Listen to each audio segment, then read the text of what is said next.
generado por la máquina.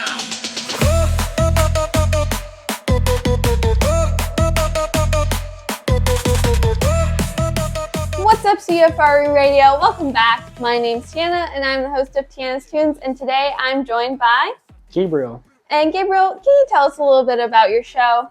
So I am a DJ show on Mondays from 6 to 7 called Heatwave.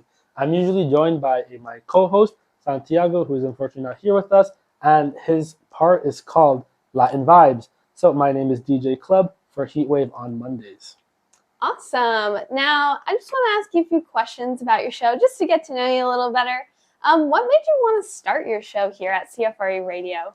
So I have such a big love for music, and I wanted to get into DJing, and I would walk past the student center all the time, and I would see like this room, the CFRE Radio, and I was like, this place looks so professional, it looks so cool, and I saw the DJ set, and I'm like, man, how cool would it be for like me to practice or do a little something here with it, because it looks so professional. Like I love the way it's set up, and when I saw it like a few years ago, it was when I was around, it seemed empty. I didn't really see anybody in it, so I'm like, okay, I want to try something. I want to, learn to DJ here, and yeah, I gave it a shot. Awesome. Yeah, no, it's very fun. I also love just kind of passing by and seeing like, oh, who's in today? It's very exciting. But what has been your favorite part of having a show at CFRE Radio so far? Oh, my favorite part? I don't know. I think the best is just the process of learning how to DJ, especially with the guidance of Maurice, and also that I get to play the music that I like. Sometimes you go to the club and then you're like, oh, like this is my jam, and then the DJ changes the song, or something happens and you're kind of just like, like I don't, and you're like, I don't really know, like this took too long, I didn't like this. So I kind of like it because it gives you a sense of control, and it's like I am in control of the music. I play the music that I like, but it's also, I know, in learning to be a DJ, I have to play music that caters to the listeners.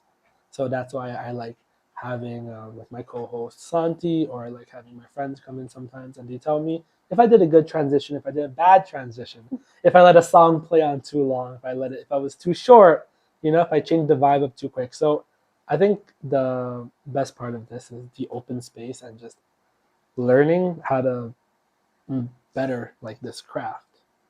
Yeah, no, for sure. There's a lot of highs in like making your own show. You get to like put it out there and see what's happening with it.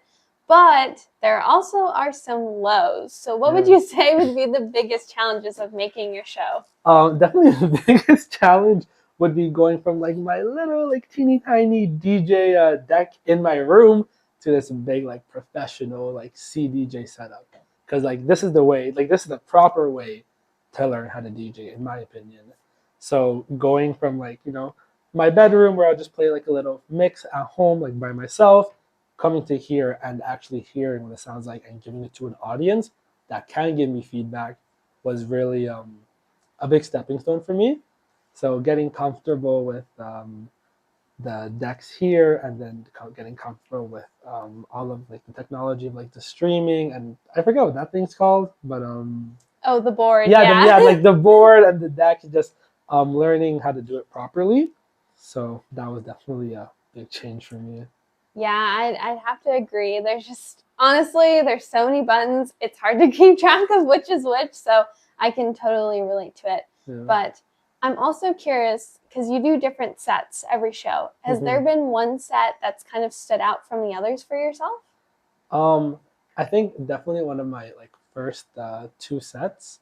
With the first one, because it was like really like mediocre. It wasn't like my best because I was just learning with everything. So that one was like a practice one for me. And I think later on, like 2 sets later, even like I'll like listen to it back because I think I did a good job. It was just fun. Like I made a set list and I just DJ'd with that, and it was music that I liked and music that like my friends liked. So it was just, I don't know, it was cool because it was like an hour, and I was like, oh, like I can re-listen to my entire set without like skipping or pausing. So that to me was like, okay, a metric of my improvement and how well I was doing.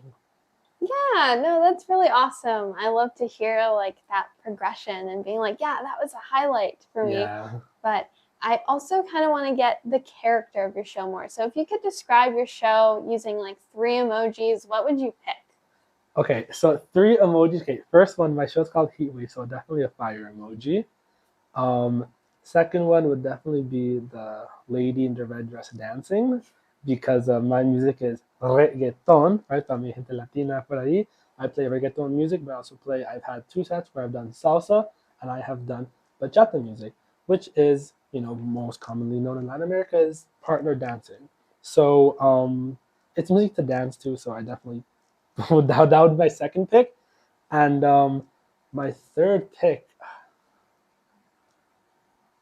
It's a tough one. it's low-key tough because like it's gotta be like a good one. One that like makes me laugh. I feel like the purple devil with the horns, Oh. with the smiley. I feel like that's a good one. Like those 3 definitely sum up like the reggaeton to me and like what I do in my show, because like I'll be mixing. It's like I'll be dancing in the front of the camera. It's vibes and it's a lot of fun and I just love it. Yeah, awesome. Now, I'm kind of like a little bit of a nerd when it comes to knowing, like, how do people come up with the names for their shows? And I just want to know, it might be obvious, but can you describe to us how you came up with the name of your show? Okay, honestly, I think it was like a stroke, just like a stroke of genius. No, I'm kidding. It was totally by accident. The same way I discovered my DJ name as well. Heatwave. So the way I came up with it, because I knew I was going to be doing Spanish music, I was thinking, what if I did something in Spanish? Like the name was Spanish, but I kind of like turned my back to that because like, well, I don't want to like turn away people who don't know Spanish, because you as like an English speaker, if you hear like hora de calentura or like be like there's like something Spanish, you're gonna be like like maybe it's not for me. So the name Heatwave in English, I feel like it's more inviting, and it kind of gives us like, oh, like heat wave, like what's going on, like it's gonna be fire. um I can't even remember my thought process. I know that I didn't want to do a Spanish name because I want to be more inviting. Um, Heatwave. I will admit I did take inspiration from so there's a Latin music festival that happens in Montreal. It's called Fuego Fuego, right? And it's like it's basically like Coachella for Latin artists. Oh, I think like Coachella is definitely bigger, but so their logo is Fuego Fuego, which is fire fire in English, and like it's like a little curve, and it's like all the letters are like kind of in fire, and I was like, oh, like that's cool. I'm like, that's something I should do. So I'm like, hey, fire, what's something I could do? Like what's something similar? And then I was like, oh, like it's a heat wave, right? So that was like, ooh, like I then like I kind of like I was thinking about it. I'm like, heat wave. I feel like it rolled off the tongue really well. And I asked a bunch of my friends, I asked my family, and I was just like, okay, like what do you guys think of the show? What do you think of the name? And they're like, okay, heat wave. Like I can kind of get behind that. So it's stuck, and I think it's here to stay. Yeah, no, I think it's a very fun name, and I like how you put in the thought of like, yeah, I want to get like new people into like Latin music who maybe wouldn't otherwise like listen to Latin music, and I think that's very fun. It is a very inviting name. It makes me be like, oh, okay, Heatwave, yeah, like let's check it out. Exactly, it's so cool because especially in the winter, like everyone wants to be somewhere hot. Everyone wants to feel like they're on the beach sipping a mojito or like a margarita. So I feel like that's the vibe that we bring to people. So I wanted the name to match that. Yeah, exactly. No, it's very fun. Now, you deal with like a lot of Latin artists on your show, so that begs the question, what is a Latin artist that you feel like is underrated and more people should definitely go check out? Ooh, oh man. Okay, that's that's actually a good question. That's tricky because each artist I feel has like their own fan base. So like the most popular ones are Bad Bunny, Don Omar, Daddy Yankee. Those are the big ones. An underrated one. Oh man, I don't know. Like the more I think about it, like they've gone to the mainstream. I might have stumped you on this one. Yeah, you might have gotten me on this one. Damn, I can't even think about it. If you don't have an underrated one, do you have an artist that you feel like is overrated? Overrated. Ooh, okay, Tiana, you're gonna get me in trouble. I just want to see, you know. You're gonna get all the fans attacking me. The only thing I can feel, I don't think overrated, because his music is definitely super influential and his albums have been everywhere. So I'm not gonna say overrated, but I believe overplayed is definitely Bad Bunny. Oh. As much as I love Bad Bunny, I'm a Bad Bunny fan. I'm going to go see him in August in Puerto Rico. I love him. My family, my sister loves him. My girlfriend loves him. I love his music. It's so good, but he's definitely overplayed. I see. Yeah. Well, hopefully I didn't get you in trouble just now with that hopefully one. I don't get kicked off my own show for calling Bad Bunny overplayed, because I do play a lot of Bad Bunny on my show also. So maybe I fell into the trap of feeding into that. Yeah, that's fair. Now, just to kind of close this off, where do you see your show going? Or are there any like big goals that you have for your show? So big goals for my show. I want to bring in better DJs and kind of host them. So I've been trying to start DJing downtown in clubs and events.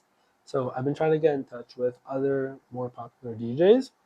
And I've been wanting to get the opportunity to bring them on the show, have them do, a quick set, and then talk to them about their career, how they started, like what their plans are. Like if some people have already like made it to like the top in terms of social media and where they want to play, be like, okay, now that you've reached your goals, what now? Do you want to just keep DJing? Do you want to eventually like hang up the gloves? Like, just ask them about their life journey through it and what it's done for them, what it hasn't, and just like words of advice for like a young, like someone just starting out like me.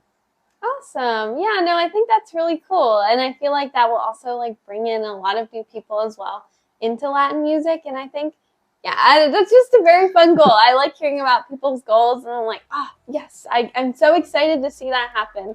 But yeah, well, thank you, Gabriel, for coming in to have this interview.